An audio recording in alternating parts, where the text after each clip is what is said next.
This will be given directly, and this money will not be used to pay for it. Paghintahin ka lang. If the situation of the country improves, it will also improve your quality of life. Sabihin ko yun. Pero ngayon pa man kasi wala pa may daghan kayong negosyo na Lord. Just make this country peaceful, and we will have the investments coming in. Alam mo, the only money that we can use is taxation. We do not print money. Ang atin is the value of our economy, not the value of your property, building. Ngayon, what is your worth sa economy? Marami bang tao may trabaho, may produkto bang pinapalabas, may produkto bang nabibili dito? Is there any movement fast enough to sustain an economic growth? You know, Davao City is sitting, malaki na yan, ha? We have hit 4% sa ating economic growth, domestic city. But ang growth rate natin is something else. I will reinstall the program of family planning. 3. 1, 2, 3. Tama na yan. So, mga social workers, you must be proactive. Ingnon niya, nag-iwan ba si Mayor, mga anak, kapag ikalima, putlo niya imong utin.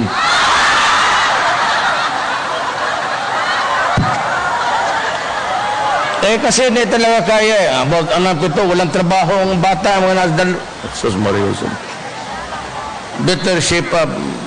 Ayaw na, una yung simbahan. Away kami dyan. Noon pa yan, it started during Ramos's time, because Ramos was the only president brave enough to implement the family planning. Pati ako, binabangga ako talaga yung simbahan. Hindi na realistic. I am not particularly referring to any scripture or literature or whatnot. Kanang ilang ginasulti, those were written 3,000 years ago. Ano ba pakialam natin sa kanilang sinusulat na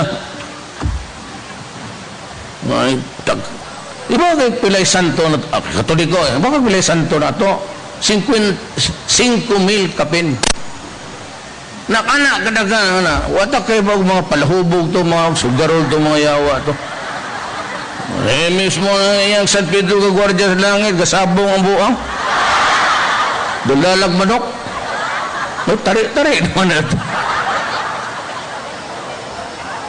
Ako, I believe in one God. Allah. Period. Only one God ako. Daghan na ba na ito Ginoo? O mo-appear na sila na 5,000 kape, mamili ka kay Simampuan, Santiago, Santo Isabelo, Santo Roman, San Telmo, si Telmo na Santo, Santo Rodrigo. Bitaw, I'd like to end this by just making you a little bit happy today. The plantilla will receive 10,000. Educational assistance to ha. So,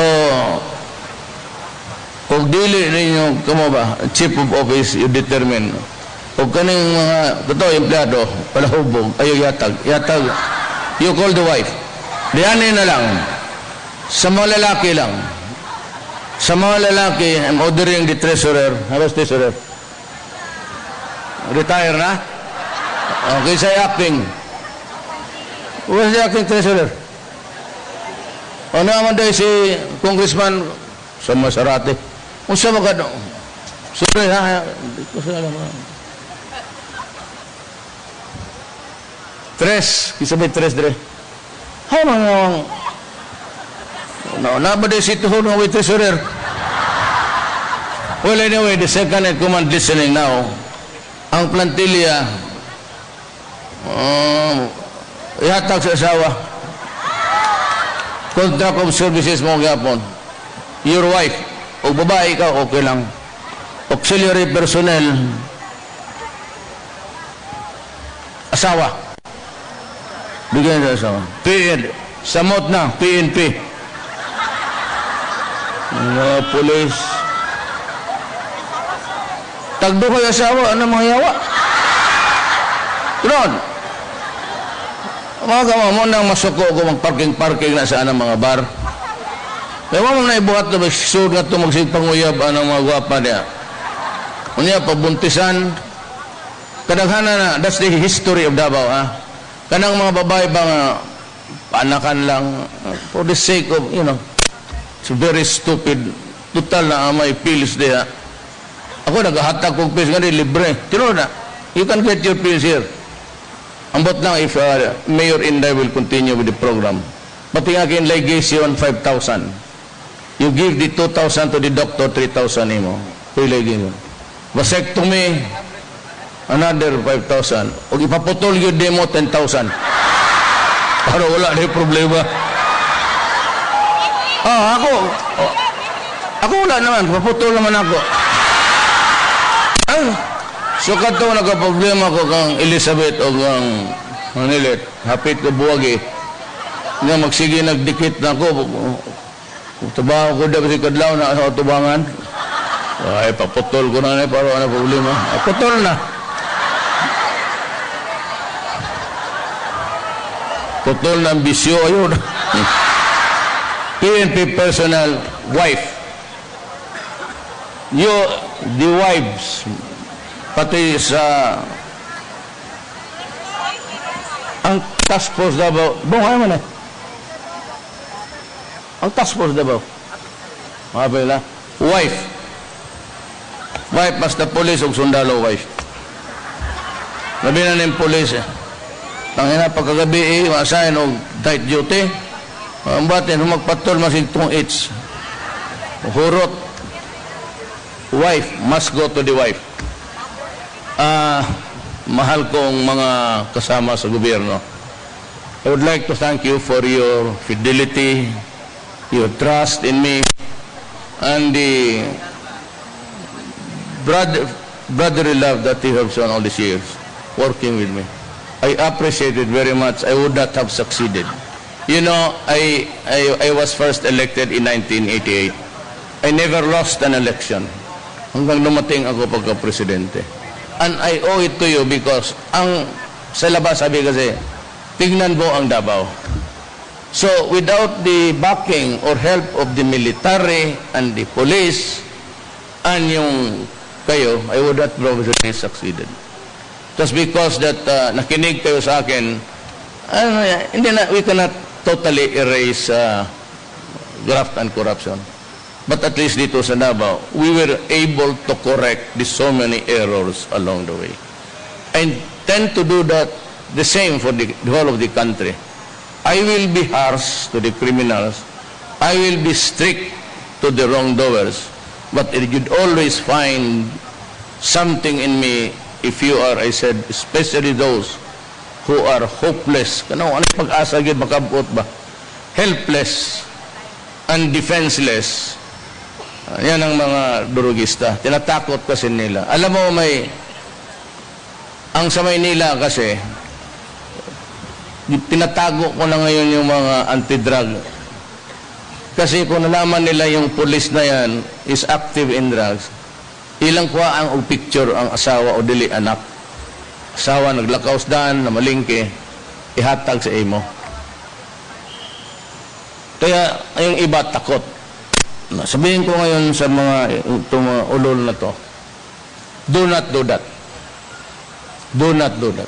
Mauna ka sa impyerno, sigurado yan. Pag nalaman ko ganun, I will use all the resources of government. Do not threaten anybody from government from doing its work. Because I would not countenance it. Talagang tatapusin kita. I will always look for you. And I would have the money to do it. Basta tayo dito, okay tayo. For all the people of the entire republic, okay na tayo. You can be sure of that. It will be okay and the money will be used for your service.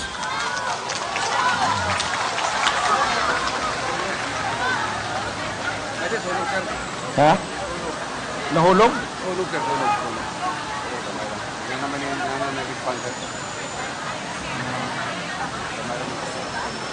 Wala, nag-celebrate lang na para sa ako.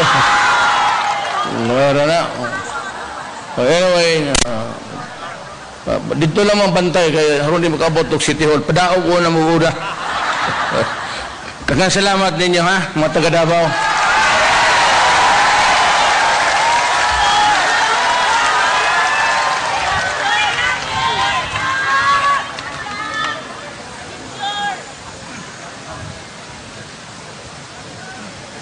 Hello. In keeping with today's vibrant and celebratory mood, we'd like to take this very special occasion and opportunity to give a recognition and appreciation to the two of the President-elect's most trusted men. First is we'd like to present this plaque of recognition to Attorney Jesus Melchor V. Kitain in grateful recognition and appreciation of his exemplary public service done with utmost integrity and objectivity and his unwavering dedication to the city of Davao and its people. Given this 27th day of June 2016 at City Hall of Davao, San Pedro Street, Davao City, Philippines. Signed, Rodrigo R. Duterte, City Mayor of Davao and President-elect of the Republic of the Philippines.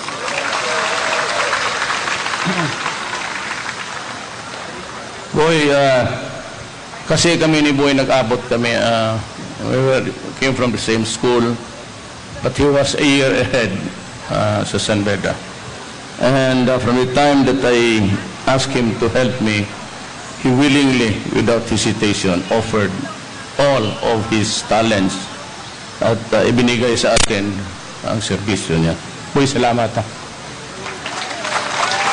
Boy Kitain will also be going out of City Hall. He will be working in Malacanang.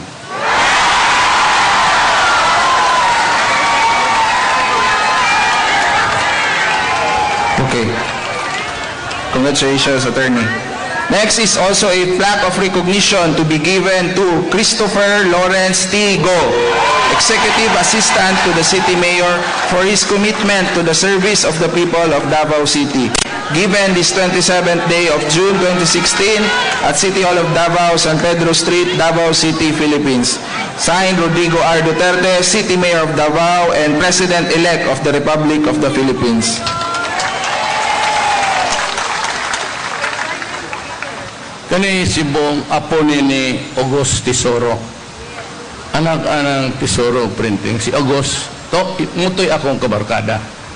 But fortunately, he was shot diya sa Mapina Golf Club na ito by the NPA. Giat nga, gid siya. Well, of course, I was also in grief because he was a really good friend. Ang kabarkada ni Bong, si Jimboy, my first edicamp. Military talaga yun. He was the edicamp of General Hermosa. Nung wala na siya, kinuha ko rin siya. Yun na. Umupunin ko. Bong, hatag na ko ni sa serbisyo. Thank you for your service to the people and the city government. O salamat sa imong pagpabugaw ka na ko. Binuwang na. Salamat. Trabaho naman. Dahil ka doon kay, di mo na sila musugot. Muna siya ito but-buot. Sige lang, ayaw lang, basta ako lang mamili. Alam ko na kung sino magsama sa Malacanang. Yung single lang, sino magsama?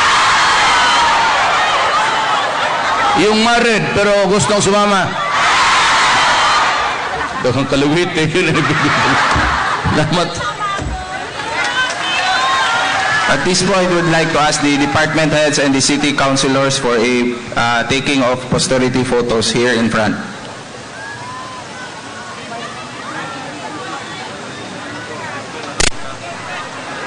We'd like to call all the department heads and chiefs of offices to please stay here in front for a photo ops with the President-elect of the Republic.